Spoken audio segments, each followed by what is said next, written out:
Hey there, I'm Ben Metcalf, Director of the state's Department of Housing and Community Development, and I'm here to give you another update on California's 2017 housing package.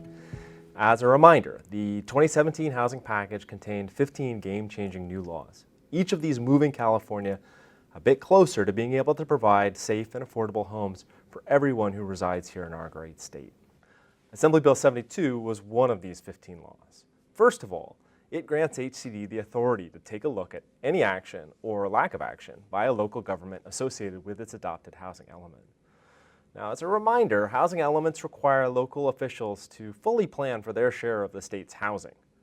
AB 72 clarifies HCD's authority to revisit a city or county's compliance with these laws at any time, not just as part of the planning cycle update. AB 72 gives HCD the authority to revoke housing element compliance or engage the Attorney General if the local government actions do not comply with state law, though the fact is we really don't want to. Would much prefer to see every city and county fully complying because that is what facilitates the development of the housing Californians so desperately need. However, when we do have to get into enforcement mode, this is how we're going to do it. First, we start with information gathering and communication with jurisdictions to review a particular situation. We take information provided to us from the public and from our technical reviews, and we offer technical assistance and advice to those jurisdictions.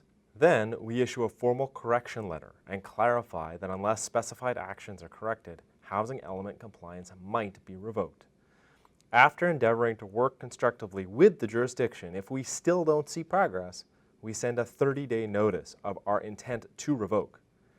If still not resolved after 30 days, we formally revoke compliance.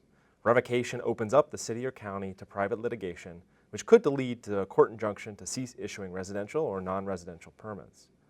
Revocation of the housing element also means that jurisdictions become ineligible for a range of funds.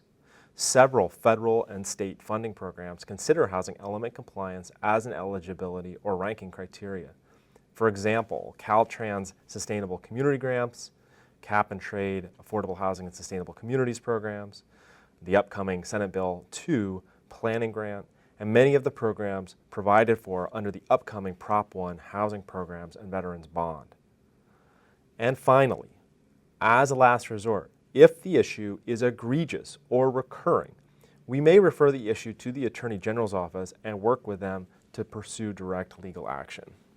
It's worth noting that HCD has the authority to refer to the AG's office not just for violations of housing element law, but also for violations involving the Housing Accountability Act, No Net Loss Law, Density Bonus Law, and anti-discrimination and fair housing laws in relation to land use.